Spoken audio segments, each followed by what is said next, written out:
Good evening. Thank you all so much for being here. My name is Jeff Tamagela. I serve as Managing Director of the Sanger Leadership Center. The Sanger Leadership Center is the hub for leadership development here at Michigan Ross. Our mission is to accelerate leader development through bold ideas, transformative experiences, and inclusive communities. We're excited that this is one of the many programs that we offer. Many of you might have heard about Legacy Lab, Story Lab, Crisis Challenge, and of course today, Leadership Dialogues. Part of our mission in bringing leadership dialogues to the center of what it is that we do is because we fundamentally believe in the power of bold ideas. And so today, when we think about leadership dialogues, we're bringing an accomplished business leader with a faculty member who does research and action in this area. And so sort of what would it look like to have a dialogue on a conversation that matters? And so we're really excited. I'm really excited to kick off and welcome our speakers here today. Our moderator today is Marcus Collins. Dr. Marcus Collins is a clinical assistant professor of marketing here at Michigan Ross and the former head of strategy at Wieden & Kennedy in New York. Collins has won several awards as an accomplished practitioner, including his most recent Radar Distinguished Achievement Award for the idea most likely to shape the future of business management of Thinkers 50. His profound understanding of brand strategy, consumer behavior, has positioned him as one of the leading experts business leaders seek out. He is also the author of a book that is well known by you, best-selling book For the Culture, The Power Behind What We Buy, What We Do, and Who We Want to Be. Thank you, Marcus, for being here. Thanks for having me. I like claps. Claps are good. Thank you. Joining Dr. Collins today for Leadership Dialogue speakers is Dave Deno. Dave Deno has been the CEO of Bloomin brand since March of 2019. Prior to assuming his role of Chief Executive Officer, he served as the Chief Financial and Administrative Officer. Deno's journey to leadership spans an impressive career in hospitality industry with more than 15 years of senior level operations, financial experience from PepsiCo, Yum Brands, as well as 8 years at Burger King. He's also served as president of Asia and chief financial officer for Best Buy International. Dave holds an MBA from none other than Michigan Ross and a bachelor's degree in economics and political science from McAllister College. Let's please give a round of applause and warm welcome to both Marcus Collins and Dave Deno.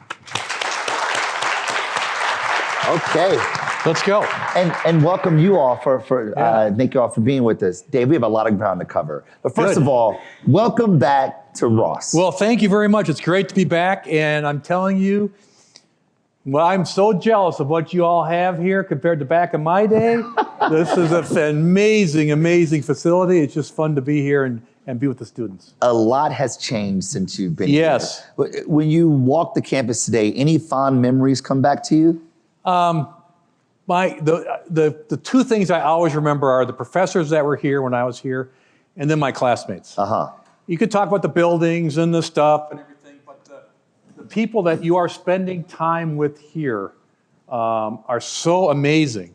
And the beauty is, you all have this, the phones, right? We didn't have this. When we graduated, write down your piece of paper, what's your phone number, I'll try and keep touch with you. So take advantage of it. The people in this room are going to be incredibly successful and friends for life. So those are the two things I remember when I walked around campus. And what was your biggest learning coming out of Michigan? Probably the power of, obviously, I'm not even talking about the classroom, which was amazing, but just the power of teamwork and networking, and how important it is to be part of a team. And have something that is bigger than yourself to achieve. That was extremely important. Yeah. So, I mean, Jeff kind of ran down a very, very, very high level look at your career. I mean, you've been a CFO, Pepsi, Yum, a COO at Quiznos, Yum, president at Best Buy, and now a CEO role. How have these roles differed as far as leadership? Because each one of them sort of responsible for a different vertical of the organization, one bringing them all together. How do you sort of compartmentalize what it means to be a leader in each one of those factions? I'll focus on the CFO role and then the CEO role. Okay. I think from a CFO role standpoint, the most important thing that you can do is have a growth mindset. You are the partner to the CEO. And the harsh part about this, though, is you have like two little beings on your shoulder when you're CFO. One is the fiduciary responsibility, right? Is the accounting right? Are the books and records right? Yeah. I always say, auditing and accounting is not a problem until it's a problem. And what's a problem? It is a big problem. So this shoulder is the fiduciary responsibility. This shoulder is the growth responsibility. How do we grow the business? What's our market share? What can we invest in? How do we go forward? What acquisitions should we make? What should we divest? Where do we apply our resources? A great CFO will be able to stand tall and keep this in balance, because sometimes this gets out of whack and you can become just say no and there's no growth. And sometimes this gets out of whack and you're not really taking care of the basics of the business and it gets out of control. Well, I think that the status quo is typically to lean to the former. I mean, here in any organization I've been in, it's like, oh, the finance folks, they always say no. The first answer is always going to be no. You and I would not work together well. I know. Okay? Because actually we would have worked together great. Yeah, because I'm not that person. Yeah. If you're the one thing that I can tell you, I think, and you can talk to my former colleagues, is I tried to always find a way to yes. So Marcus, I may say, you know what? That may not be the best idea in the world to invest behind that particular product line, but you know what? What if we did this? Yeah. Because the easiest thing for me to do, right, is just go like, no, I aren't doing that. Yeah. You don't have to worry about anything. But you and I could just be such a powerful team together and figure out a way to get to yes. That's right. And so that's what I look for in the CFO is how do you do that. Now, you can't roll over like Fluffy the dog and get your belly scratched, and you can't, take shortcuts.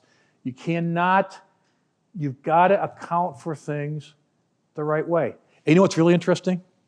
I've met a friend of mine here from Brazil today, okay? Right before we met. He's down in Sao Paulo. We have a great Outback business down there. I love Brazil. But there's only one problem with Brazil. It gets a little sketchy every now and then. Right? That's fair, isn't it? So to answer, so it gets, on the one hand, I want to grow Brazil because it's a great business. But on the other hand, we can't have accounting and auditing problems down there. Yeah, right. So that's so that's the CFO role. CEO role is all about talent, is broad leadership, setting standards, setting the overall strategy, and then getting the very best people you can do. This shocks people. I probably spend 60% of my time on culture and leadership and people selection. So say more, unpack that. You said this is about talent, finding the right people, setting the right strategy. Unpack that for us. Yeah, I mean, if I don't have the right people working for me, I'm dead. We got 1,400 restaurants, $5 billion in revenue. We're in 13 countries outside the United States. I'm a dead man. Okay, think about it. There's no way. So having the right people is important. Now, how do you get those right people to work together? That's a challenge. They all have egos. They all have careers. They want to do this. They may disagree. So how do you bring them together to learn? I know we're talking about cultures of a company, but there's also a culture of an executive leadership team. Yeah. So how do they come together? So I spend a lot of time on that. Coming to University of Michigan to talk to students as part of my people development. Selecting people, bench planning. What happens if the head of Outback Steakhouse decides to go do something else? What happens if the CFO decides to do something else? What do you have behind you? So there's a lot of time spent on that. How do you know when it's the right person? Because resumes can be glowing. No one purposefully writes a sucky resume. Right. Every resume is the best version of the person. They're coached to be really good in the room when they talk to you, shake your hand firm, look at you, answer questions, be humble, but also be smart and all the things. How do you know you got the person? Well, you have the discussion you just talked about, but I've been around the block. And the odds are pretty high that I know somebody that knows you. Okay? Yeah. The odds are pretty high that I know somebody that's worked with you before or whatever, and I'll just call you up and say, hey, Jane is interviewing for the head of marketing at Carrabba's Italian Grill. I understand she worked in your company. What do you think? How does she? Nothing is more powerful than the words of a former colleague. Yeah. Okay, so that will be very important. But then also how you and I interact. But then we have, I'm sure a lot of companies, they're broad interview panels, right? And each person plays kind of a different role. The hiring manager plays a role. Yeah. We just hired a really important person in our technology organization. Went through the process, had a fantastic resume, of course. Went through the process. He interviewed with everybody. Great. What clinched it? His colleagues were like, this guy's really good. That's right. Someone vouches for you. Absolutely. Yeah. And I'm telling you, folks, your reputation is carried with you. And that's an important thing, because not only like the way your quality of work, but the person you are. The person you are. Right? Because if you're a jerk, who wants to work with a jerk? No one wants to. I've talked about it earlier today. I mean, we had, very early in my career, this really helped me out. We had this woman, Donna. She was fantastic. Went to Wharton, smart as a rat, smart as can possibly be. Knew everything. Biggest jerk I ever worked with. Never made it past the middle manager. Never. Because couldn't work in a team. Yeah. Couldn't come together for a common goal. One of the things that in cultures of companies sometimes, and watch for this, is sometimes people pit themselves against each other. Yeah. You're gonna win as an executive, not because Dave beat John. It's because Dave and John's business group got bigger and stronger. So this is interesting. That is extremely important. So what you're saying here is that over your years in leadership positions, you've been able to build a network such as you can get the tea on someone can spill the tea on them, so you know what's going on with them, be able to sort of look them in the eye and get a sense of not only who they are, but their potential and how they'll work inside the building. These things require a high touch. Did you learn this in school? Was there a professor who was like, Dave, let me tell you about how to look. How do you get this? You learn in school, but I was very fortunate in that I wasn't any kind of great athlete or anything, but I played in some teams, right? And so teamwork. Yeah. Whether you're in a band, a symphony, a play, a paper, whether you're in a group here at Michigan. I was in class today. It was a teamwork assignment. You could see the team come together. It was great. Yeah. Right? But that is crucial. Then, if you work for the right company, they will reward your ability to work in teams and get to a common goal. If not, that's the wrong company. But and if you're smart, you're going to go like, okay, that's the behavior that works. Yeah. Right? Doesn't mean you can't disagreements and arguments. Of course you can, but you got to come together for a common goal. Here's the principle I like to use: team together, team apart. You're a team together. You have debates, you argue, you make a decision. When the decision's made, you're a team apart. You support the decision. Nothing's worse than have a teammate that's made the decision go out and badmouth the decision. Yeah. Okay? That's terrible. And so working on team together, team apart is really crucial for any company. And your people will see it. If they don't see the executive team aligned, they'll see it. Now, in your description of the kind of person that you look for, you didn't say anything about someone who can like crunch the numbers. I'm looking for like regression masters. No, like you talk about people who can work well with the other people. I have personally, being an MBA student, now teaching at a business school, I think that's one of the things that we don't talk enough about. We don't teach enough about how to understand people, how to interact with people, how to engage with people. Right. So when you are looking at people who are recently graduating from an MBA program, for instance, what do you look for in them? Well, first of all, you came to the University of Michigan, so I'm assuming that you know how to do a spreadsheet or you know how to do marketing. And it's going to happen. Yeah. Right? You didn't get here. This is incredibly difficult to get into. Congratulations, by the way. This is like a huge accomplishment. Okay, you didn't get here because you're a dummy. So we already know you're smart. Yeah. Okay. Now, what I look for, I hate to sound arrogant, but I don't have a chance to interview you right out of MBA class anymore. It's more senior executives. Of course, yeah. But when I was interviewing for MBAs, I was looking for are you truly interested in this company and why? I always ask that question. Well, if somebody says, well, because it offers great pay. Well, sorry, it's the end of the interview, right? Yeah. You want to be part of something that I want you to be truly energized in and really pursue with gusto, Yeah. okay? I had a lot of friends. For those of you going into investment banking, I think it's a great career. Don't think I'm besmirching it. But I had a lot of friends that came out of here in the 80s that thought investment banking, Gordon Gekko, the old suspenders and everything, thought investment banking was all that. And they found out that, it was great pay. It was the best pay in the building, but they hated it. What doesn't mean that there are a bunch of people that didn't go that did great, because that's what they wanted. Yeah. They did great at it. They went into marketing. They did great. But if you pick something that you're not truly loving, I can see that in the interview. Yeah. So that's number one. Yeah. If you are 5 to 10 years into your career, are you a job jumper? Or do you pick something and you see it through and have you made some accomplishments? Yeah. If you're 10 years out and you're interviewing and we're your 6th company, good luck. Good luck. Yeah. Because that doesn't interest us.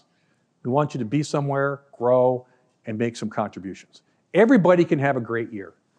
Can you lap and have a great second year or a great third year, right? Because that's important. So your focus as a leader now is on people and strategy. And I love this. I love this this adage that's normally attributed to Peter Drucker, but he didn't say it. Someone else did. That culture eats strategy for breakfast. Absolutely. And I love that. I mean, absolutely. I'm obsessed with that, because what it tells me is that no matter how good your strategy is, if you don't have a good understanding of the external culture, the people you're trying to engage, Absolutely. and you don't have the internal culture to operate against those learnings of the external culture, your strategy is going to fail. You're doomed. We have 78,000 associates out there in the world. 500 of those associates happen to work in our headquarters. The other 77,500 work in our 1,400 restaurants, okay? So, I mean, if you don't have a set of beliefs and principles, and how in the world are you going to operate all those restaurants? If you don't have to select the right leader to run those restaurants, how do you do it? So we spend an inordinate amount of time training, teaching, living, rewarding culture. So let's talk through that. Let's talk through that. So I think about culture through a Durkheimian lens, that culture is a system of conventions and expectations that demarcate who we are and govern what people like us do. Correct. And the literature on workplace and organizational culture substantiates that. This is about a system of conventions and expectations of what people like us do. Right. Tell us about the culture of Bloomin, whether it's within Outback particularly or as a broader organization. What is the culture? What are the systems of beliefs? What are the behaviors, the things that people like us do around here? People and customer come first no matter what. Okay. So the quality of the food, if you have to make your profit targets, and the way you make your profit targets is getting a lower cut of steak at Outback to serve a lousier steak, but you make $10 million more that year, that's bad. Because in our culture, the food carries the day, right? If you're shortchanging your people because of a decision you need to make to cut costs that's short-term in nature and poorly thought out, that's bad. Doesn't mean that you don't have reorganizations and say, you know what, this particular line of business doesn't deserve the support anymore. Yeah. Those are tough conversations. That's different. That's a strategy shift. But if you're just out there going you gotta go, and there's no thought to it, you're absolutely doomed. And let me talk about briefly, the one big decision for us in COVID is we didn't let anybody go. Okay, they all got paid. They got paid the amount that they were making. It cost us probably 40 to 50 million bucks. But if the first principle is customer and people first, then how do I say to you, hey, Marcus, you know what? Remember that customer and people first? This COVID thing really sucks. I'll nice see knowing you. Okay. Now, on the flip side, I'm not all candies and candy and spice here, right? Because when the restaurants reopened, we already had our people in place. Yeah. Boom, sales went like that. Yeah. So there is a method to this madness besides the culture, but the culture will reinforce what you're trying to do as a company. Yeah, we talk about this a lot here at Ross, that you can do good business and do good. Absolutely. And in fact, doing good leads to good business. Absolutely. Yeah, can I just say something real quick? Yeah, please, by all means. I have a lot of sayings. This is one of my favorite ones. I have to attribute to a former boss. And I mentioned this in a class earlier today. Focus on the magic of the and as opposed to the tyranny of the or.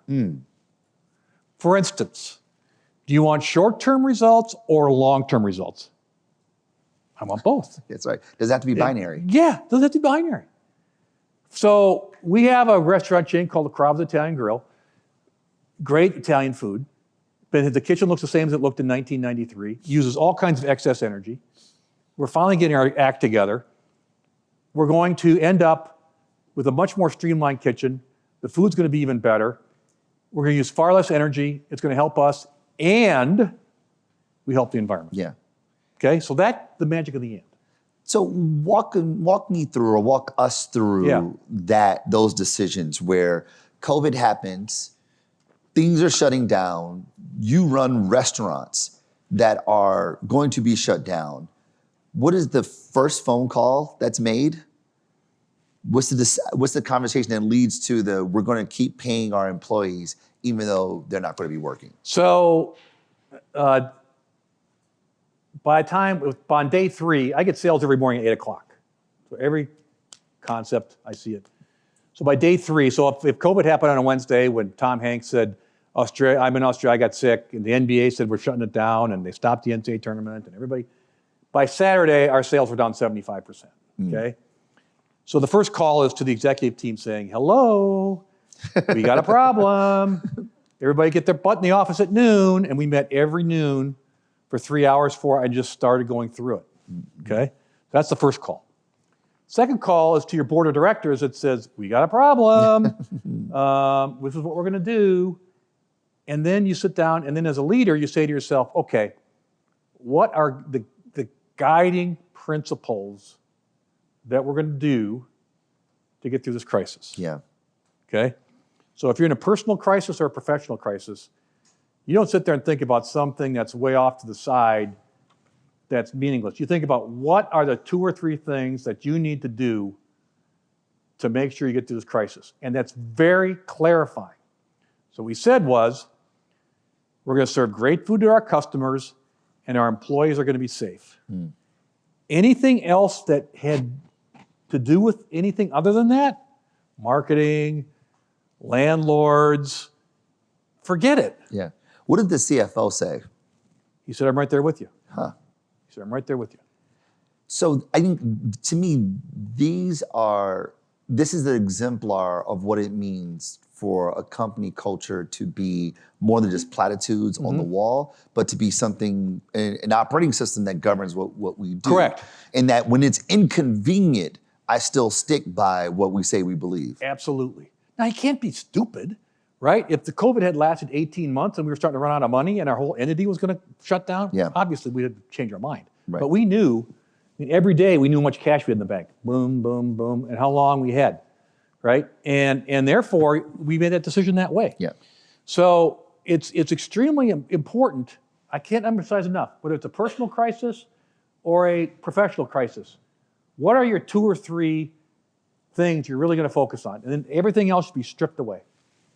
So when you communicate it to and I'm thinking like, you're here, you're at the top of the org chart, the person at the very bottom, the cooks, the hostess in the restaurant. Like, how do you communicate what the plan is to them when they're totally freaking out? They heard from cortisol levels just super high, dripping through their blood. They're anxious, they're concerned. They heard from me. Exactly what we just talked about. Hey, everybody. This is a terrible thing. Here's what we're going to do. Because they're looking for leadership, right? Yeah. So what we're going to do, we're going to serve food to our customers. We're going to make sure our employees are safe. And all of you will be fine.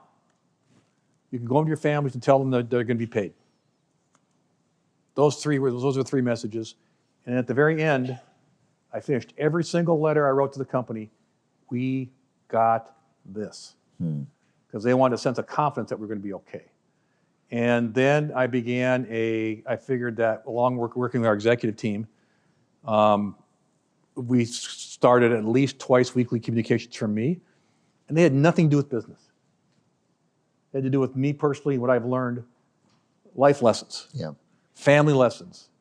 Talked about the University of Michigan, talked about my kids, talked about my grandparents, talked about whatever, my crazy high school basketball team, and put the picture of, of us back in the 70s. The socks were high, the shorts were short, the hair was long, we looked great, right? But that's the stuff that went out. Yeah. And I talked about teamwork and everything, and I always ended, we got this. And as a result, we got through it. And even though the media was wondering, oh, this company's going to survive, and people got scared, we just took the bull by the horns. And what was so great about it was, it tied into we have a set of principles and beliefs. There's about 7 of them. Our founders wrote 35 years ago. We take care of our people and customers first. And what we were doing tied directly to that document. Yeah. And that's the point of beliefs. Absolutely. The function of belief is to commit us to action. Correct. And if the beliefs are rock solid and anchored, then the strategic decisions become very, very clear. Very simple.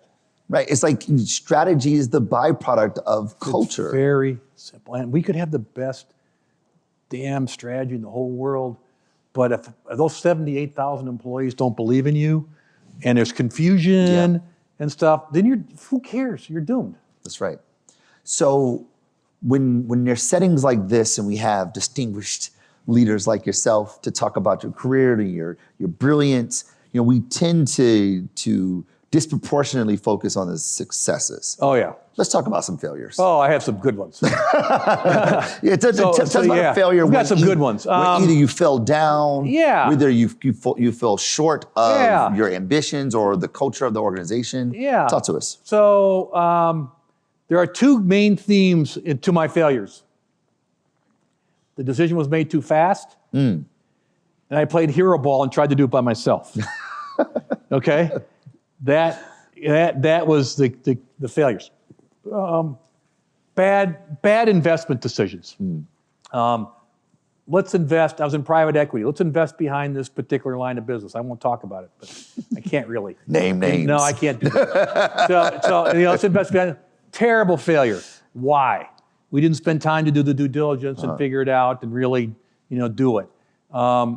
So it comes from making a decision too. Everybody talking, we got to be quick. We got to make a big decision here. We got to be fast. Well, not really.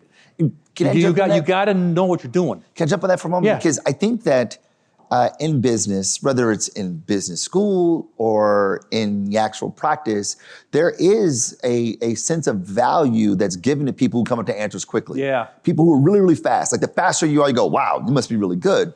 And we tend to think that that quickness means accuracy, or that quickness means sharpness. But quickness really is just fast reactions. Yeah, and I had a boss that taught me a great lesson. Sometimes you got to go slow to go fast. So in other words, think about it, get it set up, and then once you get it right, boom, you can go. Yeah. As opposed to let's go. That's right. And so those were the 2 big, I'd say, in my own career, some investment decisions. Took a job once with a company. I'm like, oh my God. Name names. Oh my God. This company's culture does not line up with my beliefs. Say the name, Dave. And tell us. Spill the tea. I'm gonna give it the benefit of the doubt.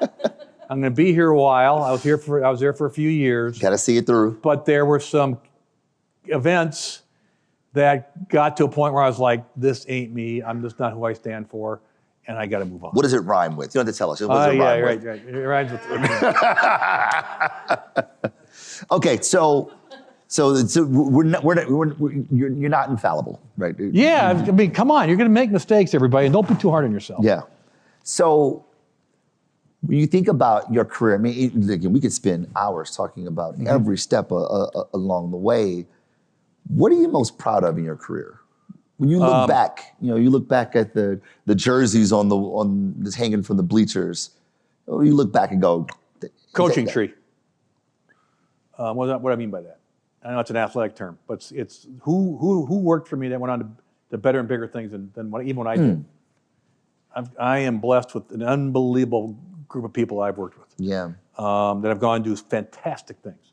So, the coaching tree. If I was a professor at the University of Michigan, I would be like so proud of all my students, but I would be able to say, you know what, that particular student, really thrived and they've done a great job, and I'm really proud of that student. Yeah. It's like people that have worked for me. I have had people go on and work for some of the very best companies in America. And you know what?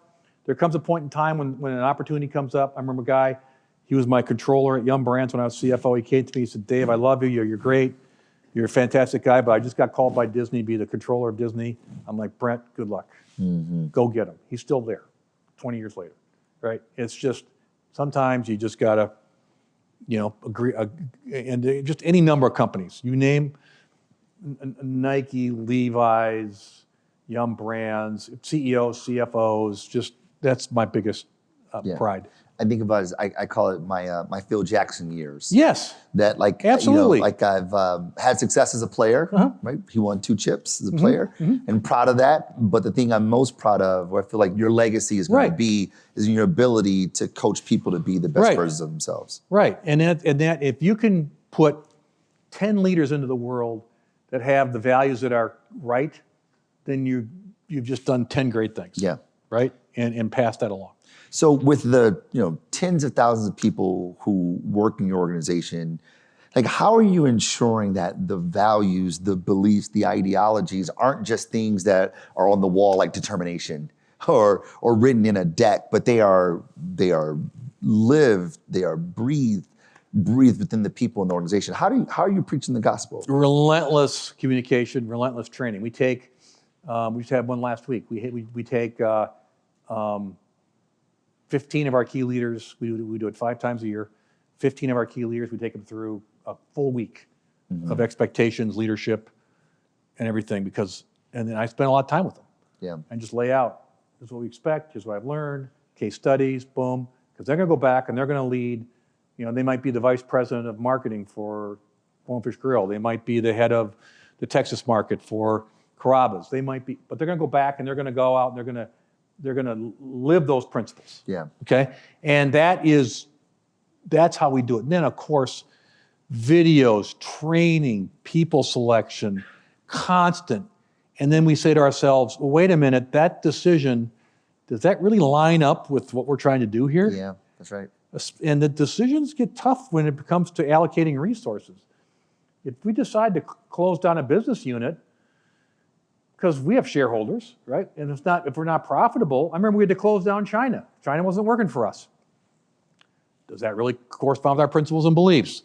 How are we going to, we had 20 restaurants. How are we going to do this? We invested all this time and money. I said, gang, it's not working. Treat the people right. Explain why. Another phrase I like, the more you know, the more you care. The more you know, the more you care. So if you explain why the decision was made, they may not agree in the end, but the acceptance is higher. Yeah, help them maintain their dignity. You always, no matter what happens, you always maintain their dignity. Yeah. Even if it's a tough, you aren't living up to your expectations as a leader, and you have to let them go. You always maintain somebody's dignity. I've heard a scholar refer to this as the last 8% of the culture, in that when things are great, the culture is thriving, right?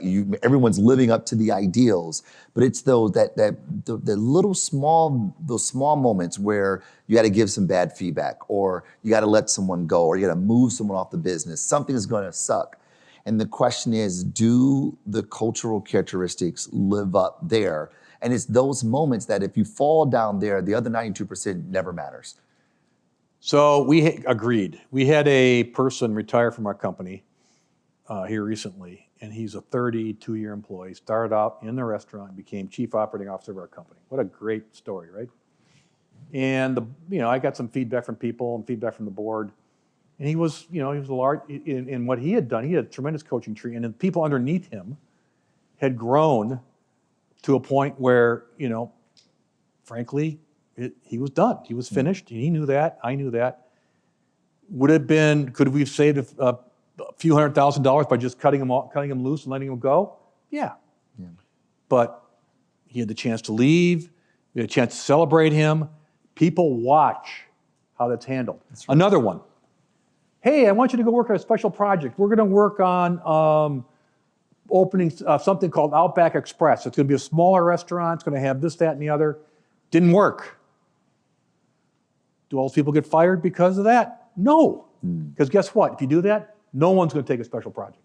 That's right. Right? No one's in their right mind is going to take a special project. That's right. So it's like, okay, then you got to go back and boom, and how do you do this, right?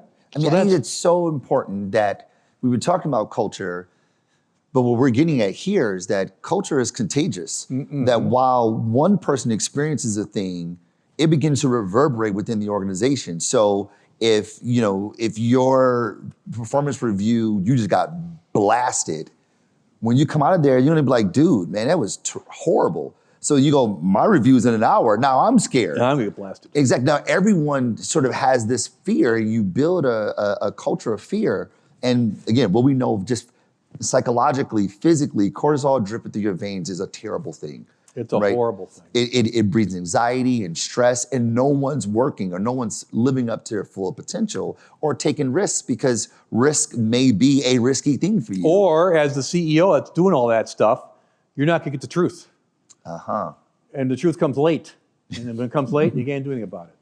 And nothing's worse than getting blasted in a meeting in front of your peers. I've had it. I know what it's like. To get totally blasted in a meeting in front of 10 of your peers on the executive team. It's horrible.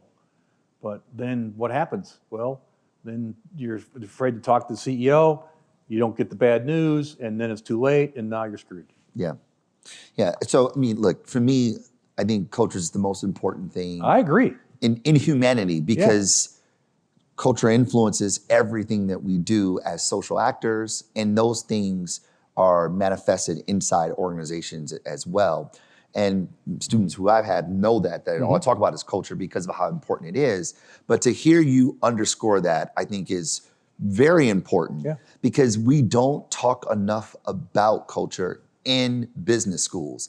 And we all experience it in our organizations, but we never talk about it, nor do we have the language to talk about it. So when people elevate to be leaders, CEOs, CMOs, COOs, CFOs, they aren't equipped to actually do anything or actually impact the culture in any meaningful way.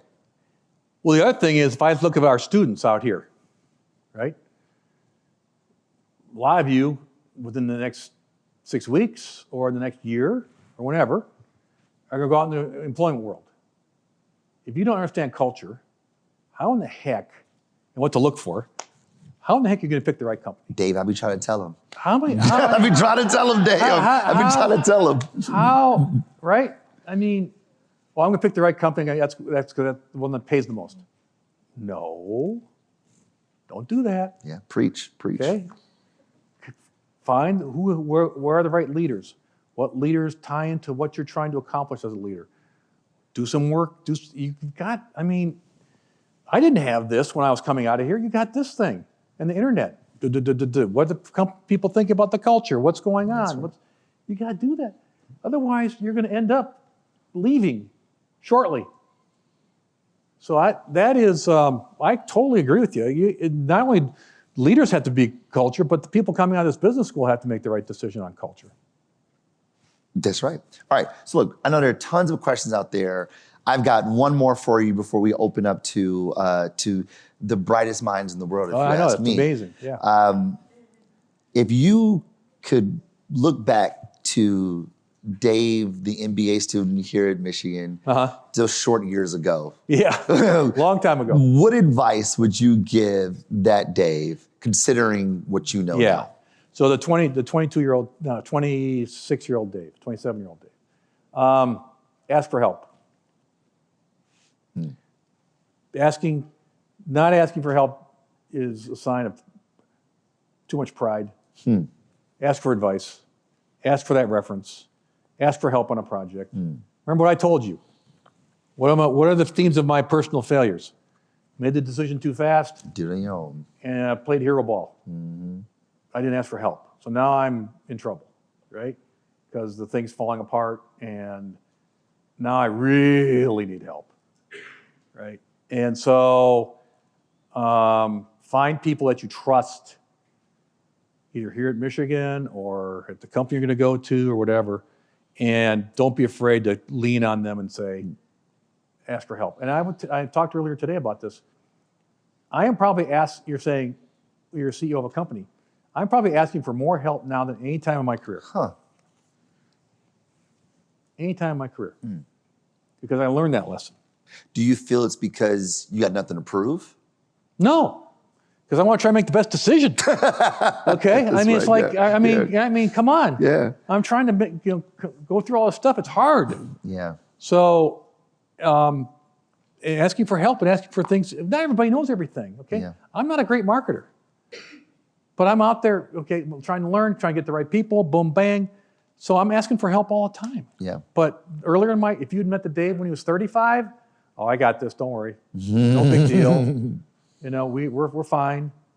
How's everything going? Oh, it's going fine. Project's great. Yeah. And the thing's blowing up.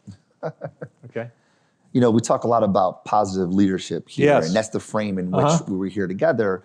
Is that there are many kind of leaders, Right. right? And there are many ways by which culture is instilled in the organization. There is what I think of as like pushing down, sort of like the military, that we're going to break you down to build you up to be a part of this culture.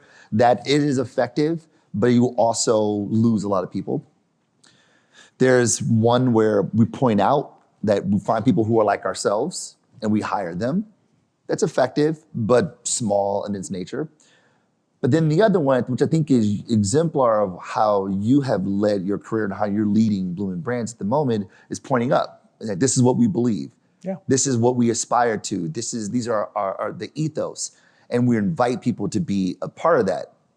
And what the literature tells us is that that's a far more positive environment for people to be in, because more people are invited in, more perspectives are heard, but also collectively people are able to arrive at that thing that they co-create. Does that feel about right to you? I think that is amazing. One thing, I am an extremely positive person. I'm extremely believe in our brands and I believe in our people.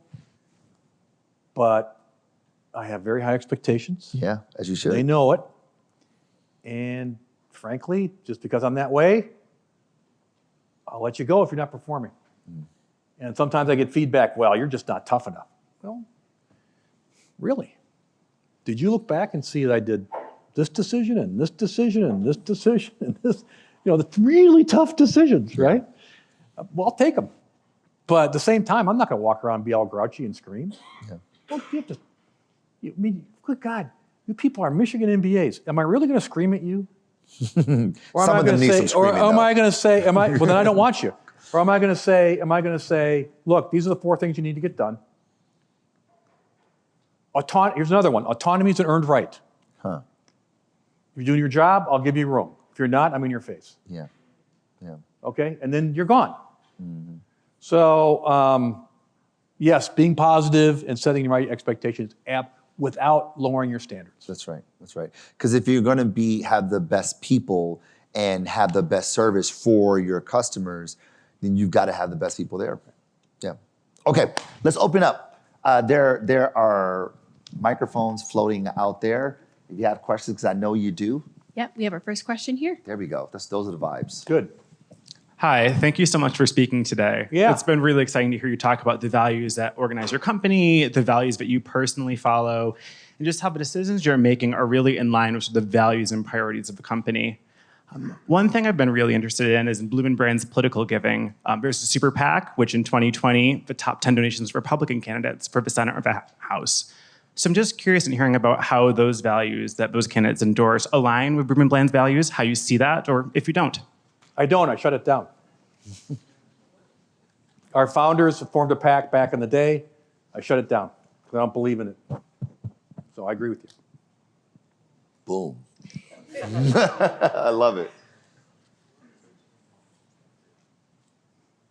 Oh, there we go. Should I stand up? Is that how it works? Hello, David. Thank you so much for the talk. Sure. It was very informative as I'm standing on the precipice of starting my own professional journey. Great. But I just had one question about how have you been able to keep up with all these technological developments? You keep referencing your cell phone and how that was not a thing during when you came out of college, but how have you been able to keep up? Because that's really just the tip of the iceberg. Yeah, well, first of all, I'm going to warn all of you, okay? Just because you walk off the stage, wherever they do now, that's not the end of your education, okay? If I were to magically transport this time to May of 1982 when I graduated, you would not even recognize, not physically it's different, but you wouldn't recognize how we do things and do business. So it's a lifelong learning journey, folks. Now, do I know anything about artificial intelligence? No. Do I know do I know enough? Yes. Do I know how to hire the right people to help us out? Yes. Yeah. But I'm telling you, gang, you better be on top of your game because not only are you competing with everybody here in America, but I have had the blessing of traveling overseas, especially to Asia and China and down in Brazil and everything. There are folks your age that are so hungry right now to do well and accelerate their learnings. You better keep up, otherwise you're going to get left in the dust. Preach. All right, thank you The so Sanger much. School needs to come on, man. You got to step up here, leadership. You got to keep these alums going, you know? We do All have right. exec ed, by the way. So Yeah, when I know. you graduate, I know. you can come back as an I know. executive and continue your education. Yep.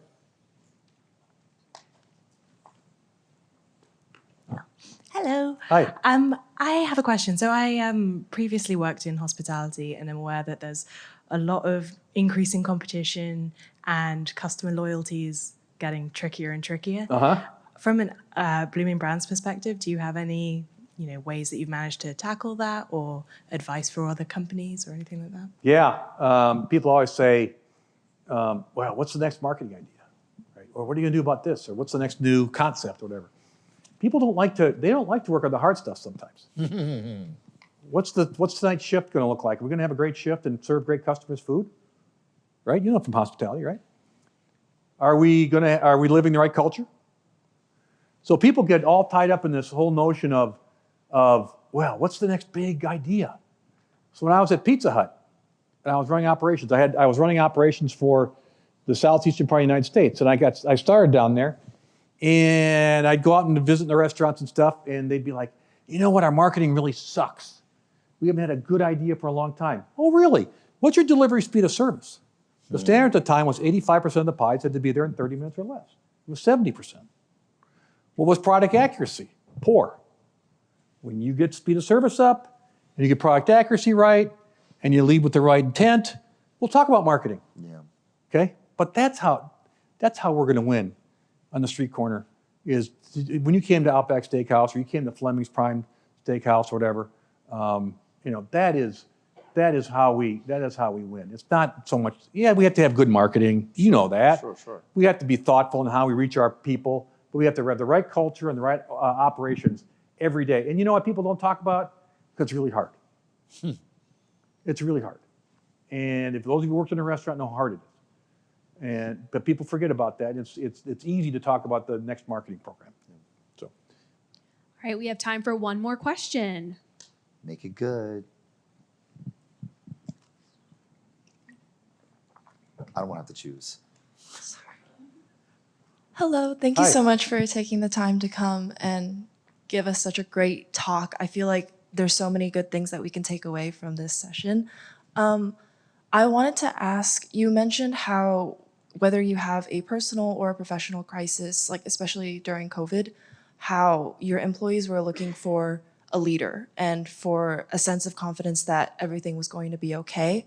I'm wondering for you personally, how do you tell yourself that everything will be okay so that all of your employees will be able to believe it? Because if people can tell like whether or not you're saying it just to say it, or if you have complete faith that everything will work out. So I'm wondering what it is that you told yourself or how you got to. Yeah, I'm smiling Yeah. because we're a collection of our life experiences, and I was very, very, very fortunate to live through an event when I was Chief Financial Officer of Yum Brands. We had a giant business in China. This was 2005. And this is before COVID. It was something called SARS. SARS was not as contagious as COVID, but if you got it, you were in big trouble. And fortunately, it didn't make it made its way to Toronto a little bit in Vancouver, but it didn't make its way to the US. But China went like this. So I had the experience of living through that. And I knew in the back of my heart and back of my head that the country, America, was going to be just fine. We had to get through the crisis of the moment. We had to get the tests done. It was contagious, but it wasn't as lethal as SARS. And I knew once things bottomed out, unless something was going to happen that was different, eventually we would come back. And we saw that in our business. And so I could speak from the heart and say we had the experience to live through that. Yeah. Secondly, we had hundreds and hundreds of millions of dollars in the bank. That helps. Okay. So, Michigan has a huge endowment, thank God, right? But we had a ton of money in the bank, and we could weather any storm. A banker I admire very much, he taught me long ago, he said, make sure you have a fortress balance sheet, and there's a moat around your company. That you cannot, if the bad guys come, they can't get you. Nothing, and the last thing I'll leave you with, look for this now in your company. If a company has too much debt and too much leverage, and they all say, oh, it's okay, no problem. Debt is not a problem until it's a problem. And it's a big problem when it's a problem, okay? So look to see the quality of the balance sheet of the company you're joining. These people join leverage buyouts and talk about upsides. That's great. But if things go sideways, can it really do well? So I knew, to answer your question directly, A, I knew that this too will pass, and B, the company had the resources to weather the storm. You believed. Oh, yeah, I absolutely, that was not made up. Yeah. It was not made up. It was not, and I didn't want to, all you have is your integrity, right? And I didn't want to stand in front of 78,000 people saying, we got this. And say, well, no, I wasn't really teasing you. Right. And 3 months later, we're dead. Yeah, right. And that's supported in the scholarship. The anchor of culture is belief, that we believe. Belief and trust. That's right. Yeah, and are you telling the truth? Yeah. And are you laying stuff out the right way? And so, can I close with one thing I mentioned today? Oh, absolutely. Because this ties to culture. And years from now, when you remember this day, there's only one thing you remember about me. I remember talking to this guy, this restaurant guy. I can't remember the name of the company anymore. He was a Michigan grad. It was a good talk, whatever. Let me leave one thing for you. Always do the right thing. You spend your entire life building your reputation. That reputation can come down in 1 hour. And I've had to deal with situations with people that didn't do the right thing, and after a 30-year career, they end up in tatters. So whether it's professional or personal, and even though it's harder, do the right thing, because that'll build trust in you as a leader and build trust in your company. Yeah. So that's the last thing I'll leave you with today. Awesome. Dave, right? Thank you so much. Thank you very much. It's a real pleasure. Great. Yeah, thank you.